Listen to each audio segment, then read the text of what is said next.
Hoy nosotros vamos a estar hablando acerca de la omnipresencia de Dios, y lo que podemos decir primero de eso es que de la misma manera en la que Dios no tiene límites respecto al tiempo, porque Él es eterno, Dios tampoco tiene límites respecto al espacio.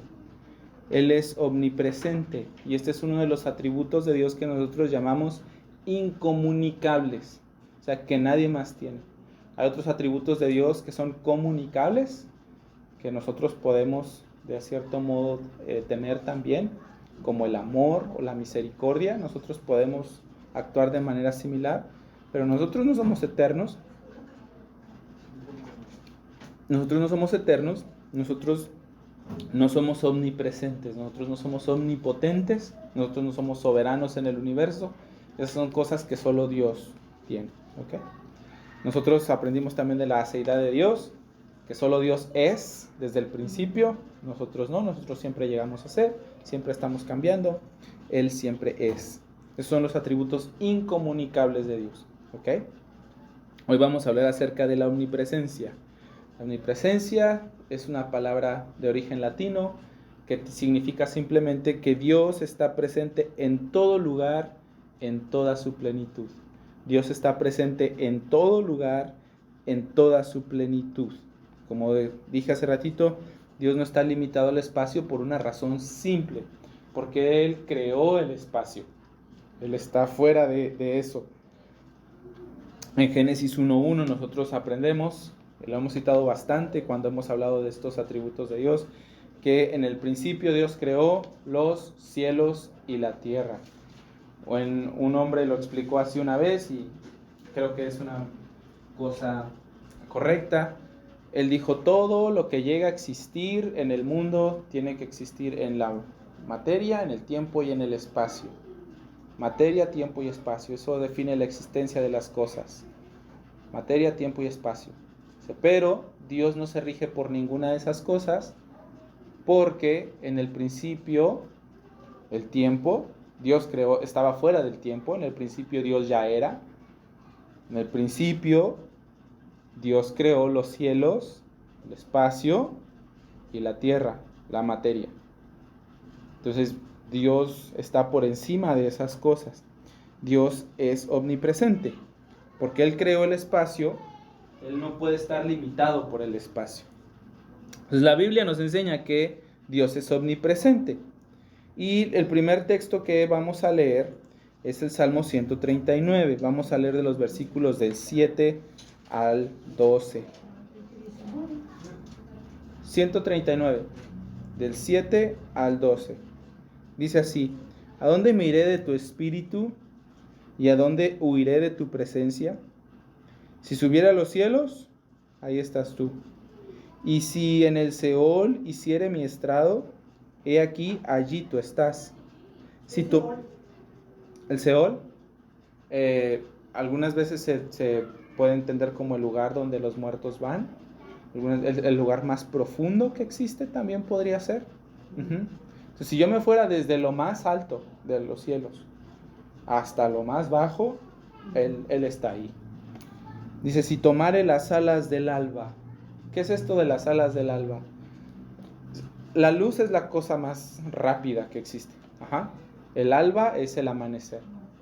Apenas sale el sol, apenas va vislumbrando el sol lo más mínimo, y ya hay luz por todos lados. Rapidísimo. Entonces, dice ahí: si yo me subiera a la luz, por decirlo de algún modo, a esa luz que sale del sol, y viajara rapidísimo y habitar en el extremo del mar, aún allí me guiará tu mano y me asistirá tu diestra. Si dijere, las tinieblas me encubrirán, aún la noche resplandecerá alrededor de mí. Aún las tinieblas no encubren de ti, y la noche resplandece como el día. Lo mismo te son las tinieblas que la luz. Básicamente lo que David está diciendo es: no hay lugar donde tú te puedas esconder de Dios. Donde sea que tú vayas, Él va a estar ahí. No importa qué tan rápido te alejes, Él va a estar ahí. No importa dónde te escondas, Él va a estar ahí. Él va a verte. Él va a estar, incluso si tú decidieras esconderte en las tinieblas, no se puede. No se puede. Entonces, Cuando decimos que Dios es omnipresente, nosotros estamos diciendo que Él es en todos lados, ¿ok? Que Él está presente en todo lugar con toda su plenitud. Y eso es interesante para nosotros. Tal vez nosotros somos capaces de entender que está en todos lados, pero yo creo que no podemos entenderlo en la misma magnitud. ¿Por qué no? Bueno, pues porque eso tiene que ver, como dije hace ratito, con la infinitud de Dios. Y nosotros no somos infinitos, nosotros somos personas finitas. Es más, yo por ejemplo estoy aquí enfrente de ustedes. Y aunque estamos en el mismo lugar, yo no estoy allá donde estás tú. Y yo no sé todo lo que está pasando allá. Tal vez ustedes sí, porque están ahí muy cerquita, pero yo no. Aunque estamos en el mismo lugar, ustedes están allá y yo estoy aquí. Y yo no sé todo lo que pasa allá, pero esa realidad no sucede con Dios. Fíjense, nosotros estamos tan limitados que ustedes que están ahí como que les gusta 3,5 metros.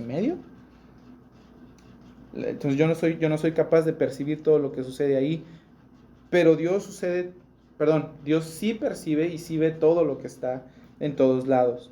Él está en todos lados. Ese es lo primero que nosotros debemos de aprender acerca de la omnipotencia de Dios, que Dios siempre está presente con todo su ser en todo lugar.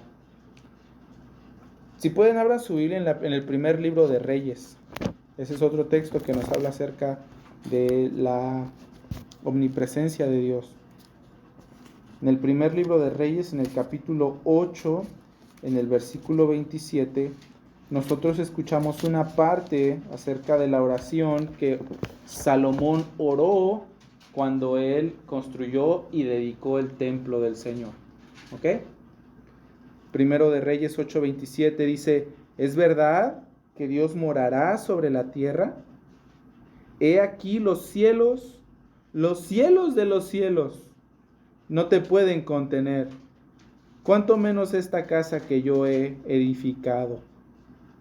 Nosotros entendemos que la presencia de Dios no está limitada a un solo lugar. Algunas personas piensan así, ¿verdad? Que la iglesia de cierto modo es un lugar más especial, pero la verdad es que Dios está en todos lados.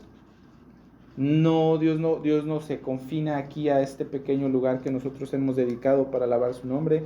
Él está en todo lugar, Él es omnipresente.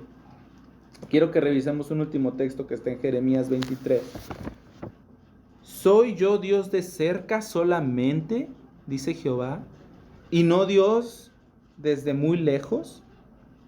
¿Se ocultará alguno, dice Jehová, en escondrijos que yo no lo vea?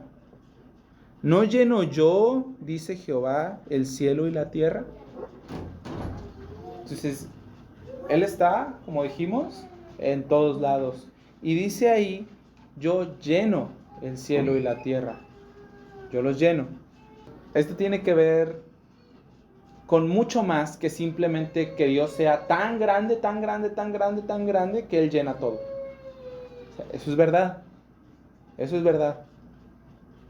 Pero nosotros podríamos pensar entonces que tal vez los ojos de Dios, si Dios está tan grande, tan grande, tan grande que llena el universo, tal vez yo pudiera estar en un lugar donde no esté cerca de sus ojos. ¿Me explico?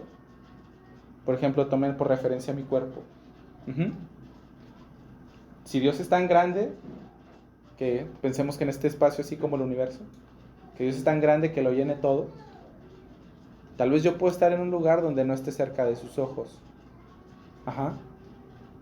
O tal vez yo pueda estar en otro lugar donde Él no me perciba tan fácilmente. Cuando decimos que Dios llena toda la tierra, no simplemente estamos diciendo que Él es inmensísimo. Estamos diciendo que toda la plenitud de su ser está en todos lados. Y que Él está cerca de mí siempre. Yo estoy frente de Él todo el tiempo. Todo el tiempo. No importa dónde esté, como dijo David, no importa si subimos hasta el cielo o si bajamos hasta el Seol, Él está ahí. Y no nos podemos ocultar de Él. Nosotros tenemos una percepción de nuestro espacio que está limitada por nuestra visión. Uh-huh. Yo, por ejemplo, percibo lo que está enfrente de mí. Yo entiendo que hay ciertas cosas aquí en el puesto de barbacoa que está aquí enfrente, pero yo no las veo. Uh-huh. Y a eso me refiero con que cuando decimos que Dios llena la tierra, decimos más que simplemente que Él sea muy, muy, muy, muy, muy, muy, muy, muy, muy, muy, muy grande. Porque eso significa, si nosotros pensamos simplemente así, que tal vez hay un lugar donde, aunque Él llegue a abarcar ese espacio, Él no me pueda percibir tan fácilmente. ¿Me explico? Dios no es así. Dios no es así. Él nos puede ver en cualquier lugar. No hay lugar que sea lo suficientemente lejano, no hay lugar que sea lo suficientemente remoto, no hay algún escondrijo que sea lo suficientemente intrincado donde Él no esté. No le podemos ocultar nada. No hay lugar secreto para Él. Él siempre está ahí. No importa dónde estés. No importa dónde estés. C.S. Lewis decía algo muy interesante. Podemos ignorar la presencia de Dios, pero no podemos evadirla. Ignórala si quieres. Pero Él sigue estando ahí. Él sigue estando ahí. Vamos a avanzar. Entonces, si nosotros hemos entendido que Dios es omnisciente, nosotros también debemos de entender que Dios manifiesta su presencia de distintas maneras. Dios manifiesta su presencia de distintas maneras. Si Dios está en todo lugar, eso es correcto. Dios obra de distintas maneras. Algunas de ellas son visibles, otras no. Escuché un ejemplo del pastor Sugel Michelén, ahorita que estaba haciendo investigaciones de esto, leí muchas cosas, leí unas cosas del pastor MacArthur, leí unas cosas de Tauser, leí unas cosas de Pink, pero me pareció muy interesante lo que decía el pastor Michelén respecto a estas cosas, y él decía, mira, piensa por ejemplo en un hombre que está haciendo home office en su casa. Home office, que está trabajando desde su casa. Se está en su computadora. Al mismo tiempo está cuidando a su bebé y al mismo tiempo está esperando a que su esposa le llame para que la recoja. Su presencia está en ese mismo lugar, pero se muestra de tres maneras diferentes. Una como trabajador, otra como padre, teniendo cuidado de su hijo ahí en su cunita mientras trabaja, y otra como esposo, cuidando y procurando estar atento de su esposa. Este es un hombre común y corriente, y lo que yo pensé es que este no es un hombre común y corriente. Yo no puedo hacer esas cosas, yo no puedo hacer tres cosas a la vez, yo puedo hacer de una en una. Los hombres corrientes no son así, los hombres corrientes hacen de una en una. Pero lo que él se refería es, él está en el mismo lugar, pero su presencia trabaja de tres maneras distintas. De modo similar, no igual, Dios está en todos lados, pero su presencia no trabaja igual o no se muestra de la misma manera en todos lados. En algunas veces nosotros lo vamos a ver de maneras visibles, otras no, y una de las maneras en las que Dios se muestra es sustentando el universo. Dios está ahí sustentando el universo, todo. Hebreos 1:3 dice que Él sostiene todas las cosas con la palabra de su poder. Dios está en todo el universo sustentándolo. Hechos 17, 24 al 28, vamos a leerlo. También nos da una idea de cómo Dios sostiene todas las cosas y cómo Dios está presente en todo el universo. Tal vez nosotros no lo percibamos tal cual, pero Él está ahí. Hechos 17, 24. Dice así: el Dios que hizo el mundo y todas las cosas que en él hay, siendo Señor del cielo y de la tierra, no habita en templos hechos por manos humanas, ni es honrado por manos de hombres, como si necesitase algo, pues Él es quien da a todos vida y aliento y todas las cosas. ¿Ves? Vamos a dejarlo hasta ahí. Dios está ahí, dándote vida, aliento, todas las cosas. Salud, trabajo, fuerza. Él está ahí sustentando su creación. Entonces, las cosas que suceden en el universo, pues no suceden simplemente porque es la ley de la naturaleza y ya. Como si esa fuerza que no entiende y que no razona tuviera el intelecto de, por su voluntad, sujetar todas las cosas a lo que ella dice. Todas las cosas suceden porque Dios, quien dio esas leyes y quien puso esas leyes, está ahí gobernando todo. Entonces esa es la primera cosa en la que nosotros podemos pensar que Dios muestra, o nosotros podemos ver la presencia de Dios manifiesta. La segunda cosa es que Dios está en todo lugar ejerciendo su autoridad. Dios está en todo lugar ejerciendo su autoridad. Proverbios 15:3 dice que los ojos de Dios están mirando a todos los hombres, que Él ve tanto a los buenos como a los malos. No importa dónde estés, Él está ahí. ¿Okay? Los ojos del Señor están en todo lugar, mirando tanto a los buenos como a los malos. Y miren otra cita que también es importante, que está en Génesis 18. Génesis 18:21 dice lo siguiente. Aquí está. Descenderé ahora y veré si han consumado su obra según el clamor que ha venido hasta mí. Y si no, lo sabré. Entonces fíjense, aquí está hablando el Señor y es cuando Abraham está intercediendo por Sodoma y Gomorra. Dice, Señor, pero si es que hubiera algún justo. Aquí dice el Señor, descenderé ahora. Descenderé ahora. ¿Cómo es eso? Como que Dios se trasladó, de repente, él no estaba ahí, de repente bajó del cielo y se fue para allá. No, nosotros no debemos de entender las cosas así. Recuerden que nosotros, descender es bajar. Entonces, recuerden que nosotros debemos de entender el texto según lo que toda la Biblia enseña. Y si Dios es omnipresente, eso pues no tendría tanto sentido. Entonces, ¿cómo debemos de entenderlo? Bueno, pues que Él decidió traer juicio sobre esas ciudades. Él descendió y vio y ejerció su juicio.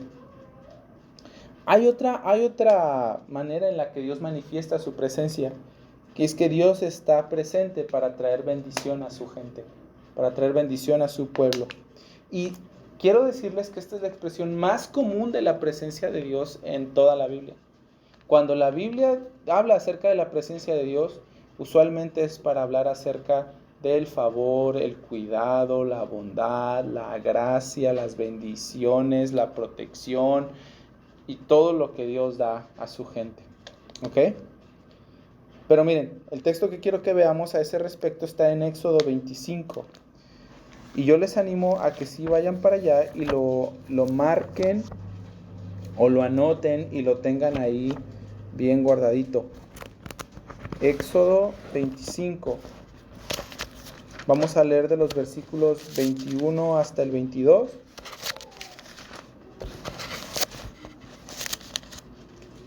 Y dice así: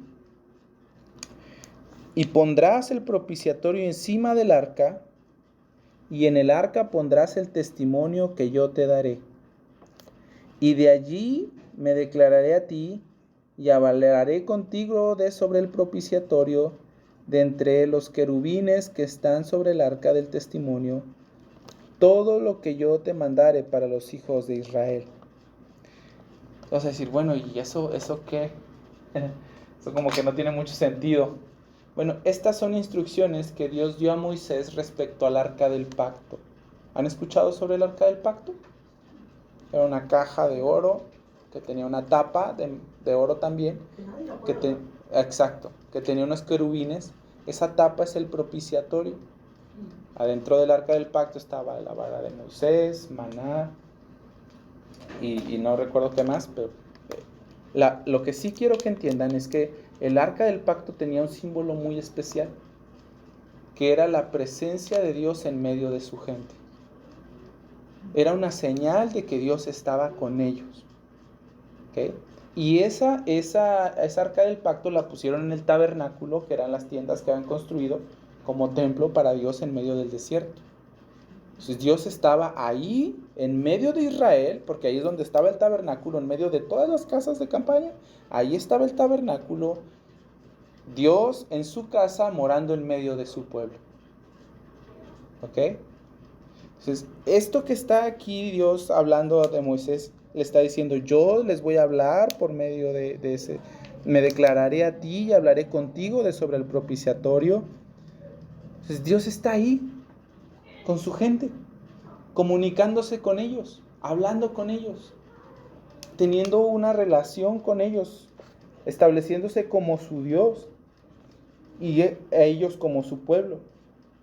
Entonces, no es como que Dios estuviera en otro lado y de repente se fue y se metió al arca. ¿Me explico? El arca era simplemente, como les decía, una señal visible para que los israelitas comprendieran la realidad de la presencia de Dios en medio de ellos y que ellos entendieran que Dios estaba mostrándoles su carácter fiel y su carácter bondadoso, cuidándolos y proveyéndoles todo lo que necesitaban donde no había nada. Entonces, Dios muestra su presencia para bendecir. Dios muestra su presencia para ejercer su autoridad en todo lugar. Dios muestra su presencia sosteniendo el universo, pero Dios también muestra su presencia para castigar. ¿Alguna vez han escuchado esa idea de que Dios no está en el infierno? ¿No? ¿Sí? No, yo vi que a veces sale ahí en el Face que Dios iba al infierno. Bueno, yo no sé si hablan de eso, pero a veces pasan ahí cosas relacionadas a la Biblia. Ajá. Y decían que Dios había había estado en el infierno. ¿No es verdad eso? Que iba o que entró o que algo así relacionado, no sé. No, luego les explico eso. Pero miren, abran su Biblia en 2 Tesalonicenses 1:9. Abran su Biblia en 2 Tesalonicenses 1:9. A veces las personas tienen esta idea de que Dios no va a estar en el infierno porque dicen ellos que citan ellos este texto y dicen lo más feo del infierno es que Dios no va a estar allí. Oye, ¿sabes qué? Nos vamos a perder de su presencia y no vamos a poder disfrutar de ella. ¿Qué pasó? A mí me hace un poco ruido lo que una vez vi Mari. Ajá. Me dijo, oye, ¿sabes qué? Yo le digo a mi hijo que no vaya a los antros porque Dios no va a estar ahí. Dios no entra a esos lugares y no lo puede cuidar. Como que sí me hizo ruido eso, dijo, como que yo dije, pues sí es cierto, porque va a estar haciendo ahí. Pero no creo. Y así sentía, y nunca te había preguntado sobre eso, ¿sabes? Pero sí me hizo así como que... Bueno, espero que con lo que les voy a explicar ahorita eso quede claro. Pero sí, vamos a avanzar, ¿sale? Dice 2 Tesalonicenses 1:9. Dice 2 Tesalonicenses 1:9, los cuales sufrirán pena de perdición eterna, excluidos de la presencia del Señor y la gloria de su poder. El contexto es que Dios va a castigar a las personas que adoren a la bestia y que tengan su marca. Y esta es la manera en la que ellos van a ser castigados. Dice ahí, excluidos de la presencia del Señor y de la gloria de su poder. Y entonces dicen, ya ves, Dios no va a estar en el infierno. Y eso va a ser lo más triste, que ellos se van a perder de Dios y que no van a poder disfrutar todas las cosas maravillosas que Él es. Bueno, hay ciertas cosas que yo podría decir que tal vez son verdad en eso, pero yo no creo que sea una adecuada interpretación del texto. No creo que sea correcta y esta es la razón. ¿Pueden por favor ir a Apocalipsis 14 del 9 al 10? Por favor. Apocalipsis 14 del 9 al 10. Los traigo de un lado para otro, ¿verdad? Pobrecitos. Apocalipsis 14 del 9 al 10. Y yo no creo que es una correcta interpretación esta que hacen de Tesalonicenses, porque si eso fuera verdad, entonces el texto de Apocalipsis lo contradice. Sería una contradicción. No sé cómo conjugar eso, pero 14 del 9 al 10 dice: y el tercer ángel lo siguió diciendo a gran voz: si alguno adora a la bestia y a su imagen y recibe la marca en su frente o en su mano, él también beberá del vino de la ira de Dios, que ha sido vaciado puro en el cáliz de su ira, y será atormentado con fuego y azufre delante de los santos ángeles. ¿Y de quién? Entonces, el Cordero estará presente. ¿Ves? Entonces, no es una interpretación correcta esta que dicen, Dios no va a estar ahí. Porque sí va a estar. Entonces, ¿cómo nosotros deberíamos de entender 2 Tesalonicenses 1:9? Bueno, yo creo que esta es la manera en la que debemos de usar el contexto que toda la palabra de Dios nos da. Y yo, por ejemplo, debería de pensar en, bueno, ¿qué es lo que a qué se refiere el escritor bíblico cuando dice que serán excluidos de la presencia de Dios? ¿A qué se refiere con la presencia de Dios? ¿Que Dios no va a estar ahí? Porque si Dios no está ahí, entonces Dios no es omnipresente. Pero eso... fuera de la presencia de Dios. Exacto, pero ¿cómo debemos de entenderlo? Porque, por ejemplo, la señora de la barbacoa no está en mi presencia. Ella no está donde yo estoy. ¿Me explico? Si ese fuera el asunto, Dios no sería omnipresente. Miren, la Biblia habla acerca de la presencia de Dios de ciertas maneras. En el Salmo 16:11 dice: me mostrarás la senda de la vida, en tu presencia hay plenitud de gozo y delicias en tu mano derecha para siempre. Entonces nosotros entendemos la presencia de Dios como donde nosotros encontramos plenitud de gozo. Otro texto que también es importante es el texto o la idea que nosotros encontramos en Éxodo, que Dios muestra su presencia a su gente especialmente en el Arca del Pacto, como un medio de comunión, de su relación, de su protección y de todas las bendiciones que Él da. ¿Recuerda? Y la última idea que yo creo que debemos de entender respecto a la presencia de Dios está en Apocalipsis 21. Denle unas vueltas más a las páginas que tienen ahí en su Biblia y miren lo que dice Apocalipsis 21 de los versículos del 3 al 4. Y oí una gran voz del cielo que decía: he aquí el tabernáculo de Dios con los hombres. Y Él, ¿qué hará? Morará con ellos, y ellos serán su pueblo, y Dios estará con ellos como su Dios. Enjugará Dios toda lágrima de los ojos de ellos, y ya no habrá más muerte, ni habrá más llanto, ni clamor, ni dolor, porque las primeras cosas pasaron. Entonces nosotros vemos que al final de todo, Dios habitará con su pueblo y Él consolará y arreglará todo. Y nosotros vemos una vez más que la presencia de Dios tiene que ver con sus bendiciones y con todas las cosas buenas que Él nos da y que encontramos en Él por ser Él quien es. ¿Me explico? En ese sentido, cuando decimos que serán excluidos de su presencia, no podemos entender del texto que ellos no van a estar frente de la presencia de Dios.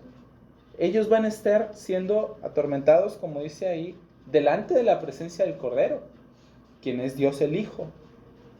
¿Estamos bien? Entonces, ¿cómo que excluidos de la presencia de Dios? Bueno, lo que pasa es que ellos van a ser excluidos de esa comunión, de ese gozo, de ese consuelo y de todas las bendiciones que podemos encontrar en Dios. Entonces, la separación que habrá entre Dios y los incrédulos no es una separación geográfica, no es una separación de espacio, porque Dios está en todos lados. Es una separación relacional. Se van a decir, ¿cómo así?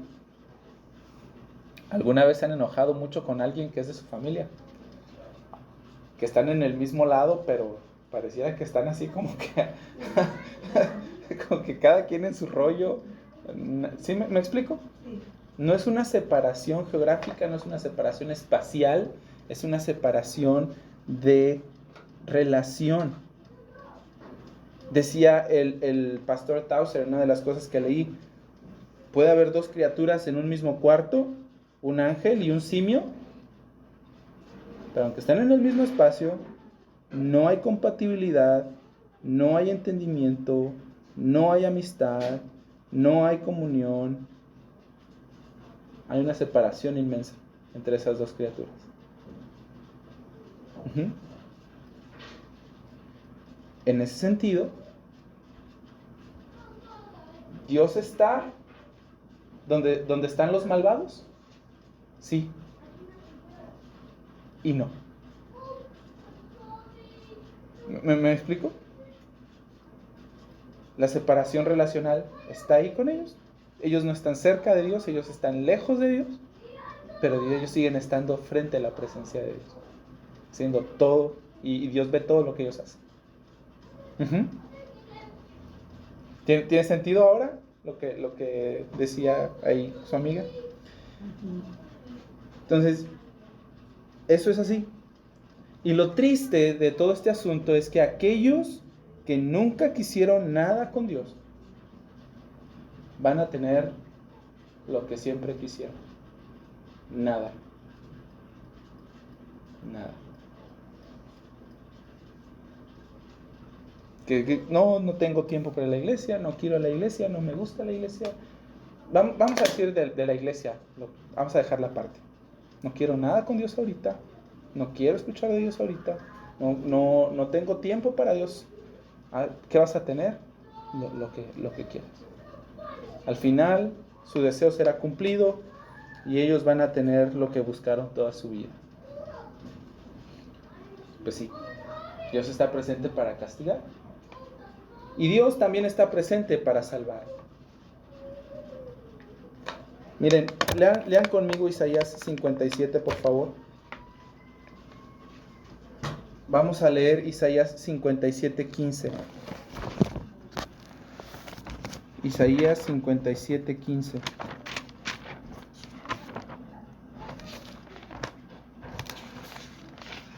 ¿Ya están ahí? Dice así: porque así dijo el alto y sublime, el que habita en la eternidad y cuyo nombre es el Santo. Yo habito en la altura y la santidad y con el quebrantado y humilde de espíritu. ¿Para qué?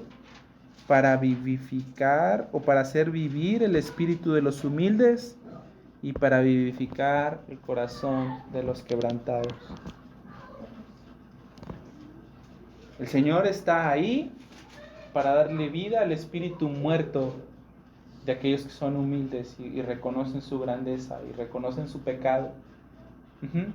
Dios está ahí para vivificar el corazón de ellos, como aprendimos en Ezequiel, para darle vida a ese corazón de piedra. Dios habita con ellos y está ahí para salvarlos. Efesios en el capítulo 2 presenta una idea similar.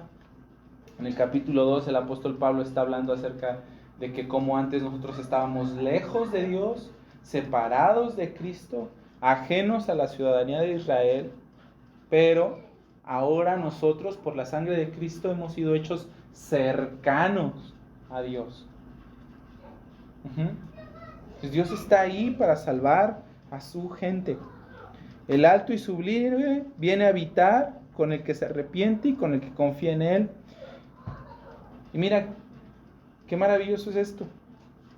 No hay un lugar donde Dios no alcance a esos que Él viene a salvar. Si Él está en todos lados, no importa en qué lugar estén, Dios está ahí con ellos y los salvará. Por otro lado, para el incrédulo, pensar en la omnipresencia de Dios no es una cuestión de alegría, es una cuestión de terror. Porque no importa dónde estés, Él está ahí. No importa a dónde te escondas, a dónde huyas, o como dijo David, si te subes a las alas del alba, no importa dónde estés, Él te va a encontrar, porque está ahí. Qué terror, ¿verdad? Dios, entonces, si Dios es omnipresente, debemos de entender que Dios manifiesta su presencia de diferentes maneras. Y ahora yo quiero que veamos, la tercera cosa que quiero que aprendamos es cómo Dios muestra su presencia en el Nuevo Testamento. Porque esto es algo maravilloso. En el Antiguo Pacto, Dios lo hizo con su arca, ahí en medio del tabernáculo, en medio del pueblo, ¿cierto? Pero la manifestación más excelente, la más gloriosa de todas, la mejor, la que es suprema, la que es más fiel a cualquier otra demostración de la presencia de Dios, la encontramos en Mateo 1:23. La Virgen concebirá y dará a luz un hijo y llamará su nombre Emmanuel, que significa Dios con nosotros. Dios con nosotros. Qué maravillosa cosa que aquel en el que habita corporalmente toda la plenitud de la deidad vino para habitar con nosotros y estar en medio nuestro. Entonces, nosotros vemos a Dios en Cristo perfectamente. Como dice Hebreos también, Él es el resplandor de su gloria y la imagen misma de su sustancia. Y nosotros vemos a Dios mismo caminando aquí, obrando su grandiosa obra de redención. Pero todavía más, a través de lo que Él ha hecho por nosotros y de la justificación que Él nos ha dado solamente por la fe y solo por gracia y solo por Cristo, ahora nosotros somos el templo del Espíritu Santo, como dice Corintios. Y entonces su presencia, la plenitud de lo que Él es, la tercera persona de la Trinidad, Dios mismo, el Espíritu Santo, está conmigo todo el tiempo. Y mi cuerpo es su templo. No hay lugar donde yo esté, donde Dios no. No hay circunstancia en la que yo me encuentre donde Dios no esté. Él siempre está conmigo. Y qué consuelo, ¿no?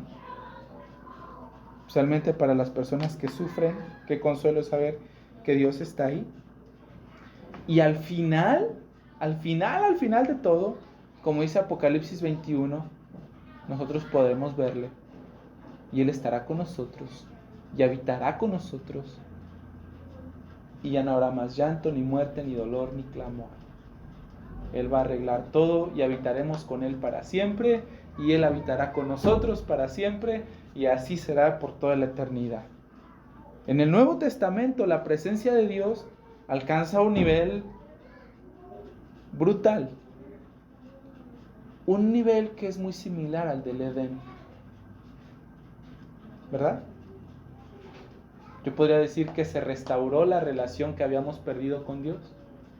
Cuando Dios caminaba con el hombre en el Edén y paseaba con Adán y hablaba con Adán cara a cara, Dios restaurará lo que nosotros echamos a perder.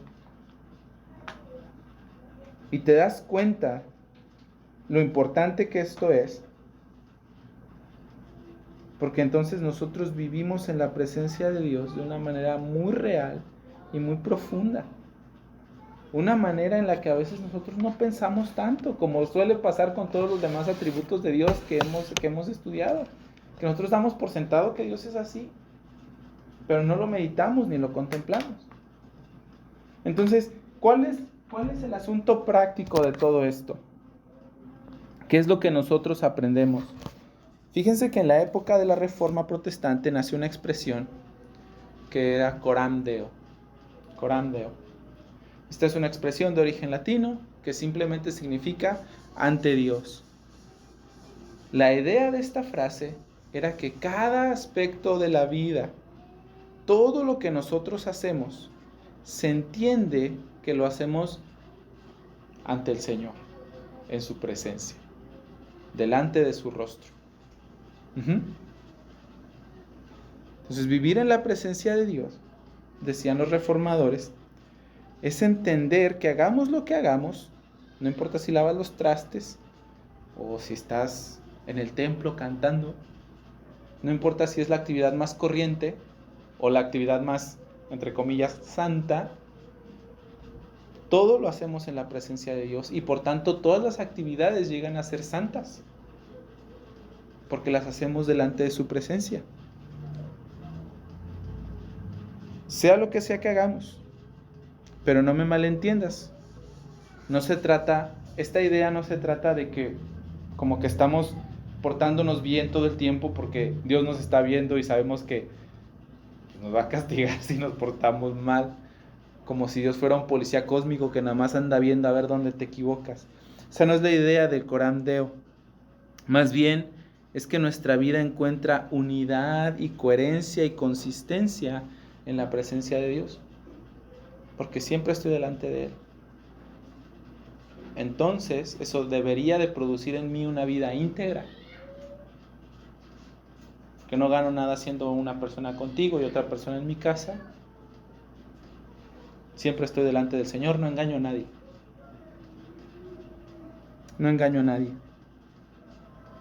Entonces, eso es la primera cosa que yo pienso que debería de producir en nosotros el pensar en la omnipresencia de Dios.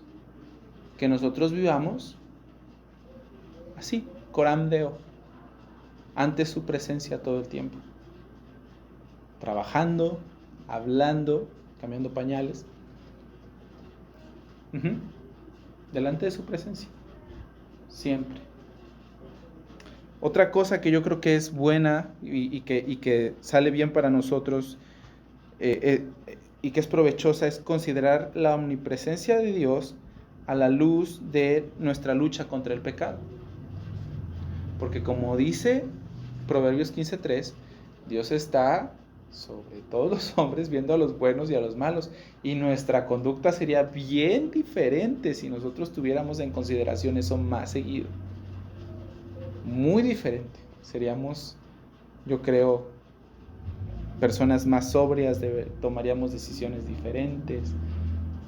No nos esconderíamos para pecar. ¿Se dan cuenta que eso es casi siempre lo que hacemos cuando pecamos? Nos escondemos o lo ocultamos. Lo mismo que Adán y Eva hicieron. Intentamos escondernos de la presencia de Dios que es omnisciente. ¿Pero dónde te vas a esconder?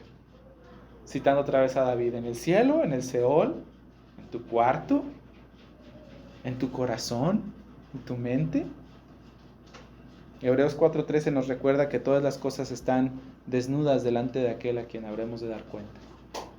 Entonces, no hay donde puedas esconderte. No hay. Yo creo que ese es un incentivo grande para nosotros respecto a nuestro pecado. Recordar que estás en la presencia del Dios que es santo, santo, santo, del Dios que es bueno, que odia el pecado, es un gran incentivo para luchar contra el pecado. Porque mira, podrías pensar que tú te escondes para pecar, pero la realidad es que todo lo que hacemos,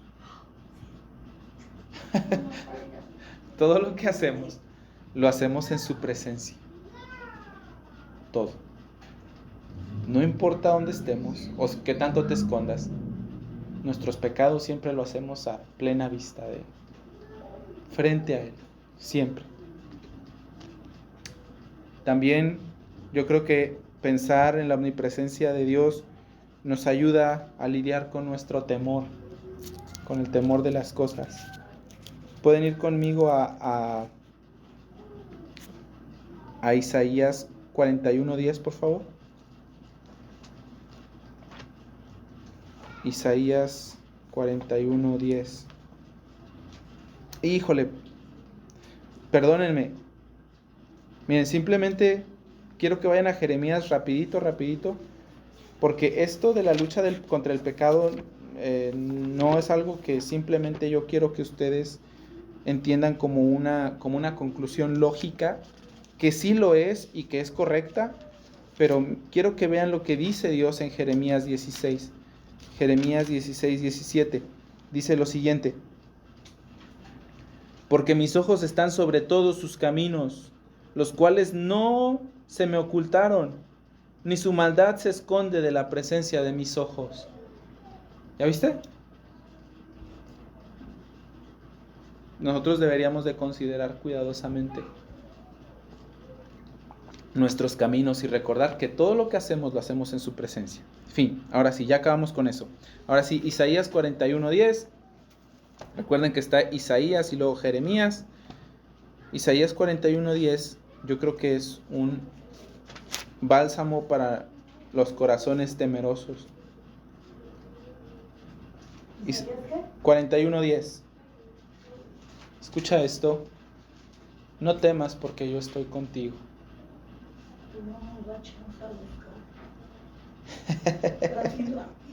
Perdón. No temas porque yo estoy contigo. No desmayes porque yo soy tu Dios que te esfuerzo. O sea, que te doy fuerzas. Siempre te ayudaré. Siempre te sustentaré con la diestra de mi justicia. Y por cierto, en la Biblia casi siempre se habla de la diestra de Dios como un símbolo de su poder. Yo te sostendré con la diestra de mi justicia. No tengas miedo, yo voy a estar contigo. Qué genial. Debería de ayudarnos a no ser tan temerosos respecto a ciertas cosas. Aunque nosotros pudiéramos temer lo que pudiera pasar, Dios estará con nosotros. Ve al Salmo 34, ¿sí? Vamos a ir un poquito más atrás en nuestra Biblia. Y yo creo que una quinta, aplicación para lo que nosotros debemos de considerar a la luz de la omnipresencia de Dios es que la presencia de Dios trae consuelo para nosotros en medio del dolor. Salmo 34:18 dice lo siguiente. Ahí. Dice: cercano está Jehová a los quebrantados de corazón. Cercano está Jehová a los quebrantados de corazón y salva a los contritos de espíritu. Está roto, estás triste, abatido.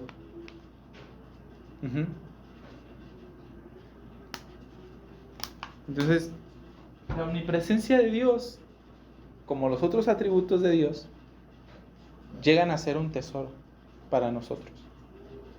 Y nosotros podemos contemplar la gloria de Dios en que no es que Él sea un ratito eterno y después sea un ratito sabio y después sea un ratito omnipresente.